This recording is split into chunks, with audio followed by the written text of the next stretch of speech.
You're watching the award-winning GHS-TV, a nationally recognized student television station.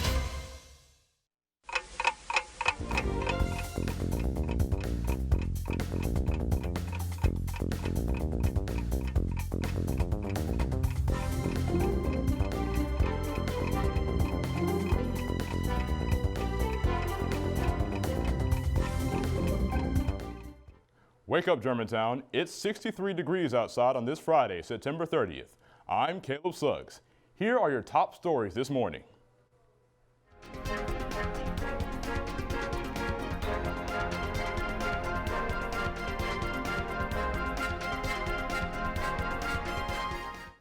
World leaders gathered today at the funeral of Shimon Peres, the former Israeli prime minister. Peres passed away Wednesday at the age of 93. This morning, Perez's body was laid to rest in a high-security funeral attended by dozens of world leaders from around the world. President Obama and former President Bill Clinton were among those who made the journey to Jerusalem to pay their respects. If you have unpaid traffic tickets, we have good news for you. The city of Memphis has started a citywide amnesty program to those who need to pay these fees. Here's how it works. Those who have tickets that are 10 years or older, you can pay for your unpaid tickets at half off. All this takes is getting in touch with your court clerk's office. The amnesty will last the rest of the year. Taking a look around the town, congratulations to the GHS Red Devil Band. They participated in the Arlington Open Invitational Marching Band Contest and swept the competition. Lights, camera, action. The region's youngest filmmakers now have a place to show off their talents and possibly win some major cash. Wake Up Germantown reporter Amber Allen and photographer Wolfgang Stolch introduce us to the next Hollywood filmmakers. You're watching the award-winning GHS-TV, a nationally recognized student television station. Welcome to GHS-TV's live coverage of Election Night 2016. An historic presidential race. A battle for the Senate and House. Up-to-the-minute results. In-depth analysis. Insightful discussions.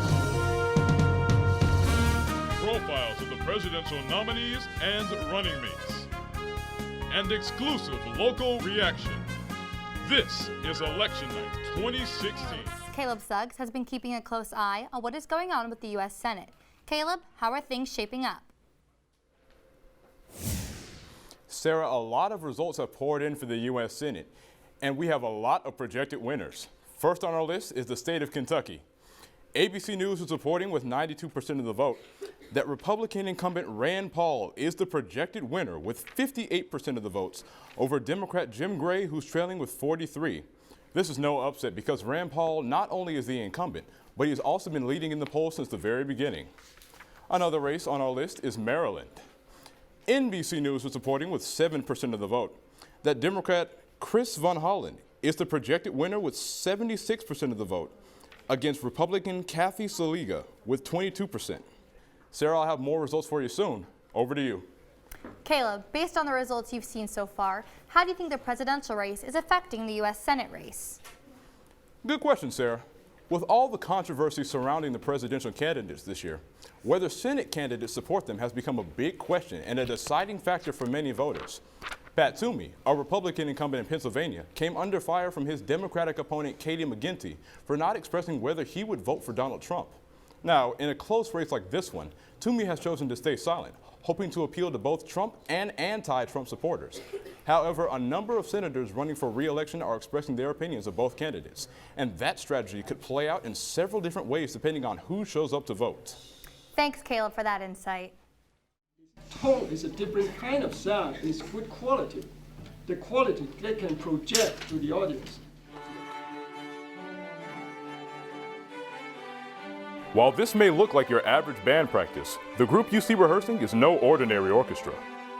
The teens ages 13 to 16 get real-world experience working with professional conductors and members of the Memphis Symphony Orchestra. The program is 50 years old. We have been around since 1966. The purpose of the program is to train musicians to be as good a musician as they possibly can. This high standard of professionalism improves the musical ability of each student.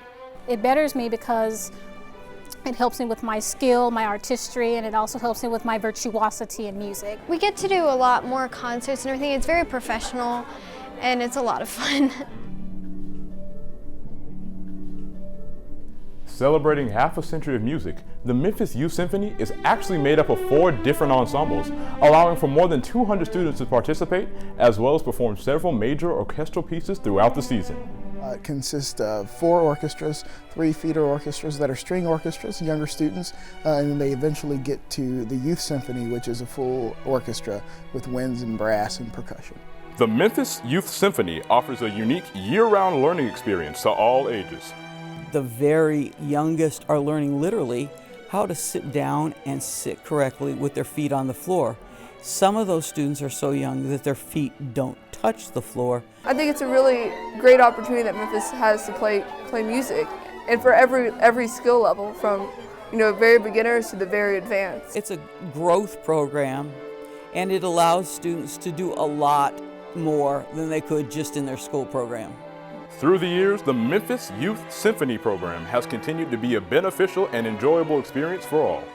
Well, I think it's just seeing all the kids, not just my own, come together and create great music, and the smiles on their faces, enjoying what they're doing.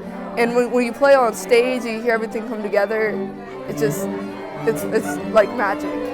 I think the greater thing is, even if the student doesn't go on to become a professional musician or go on to play in amateur orchestras or go on to sing in community choruses, I think we're creating lifelong appreciators of the arts.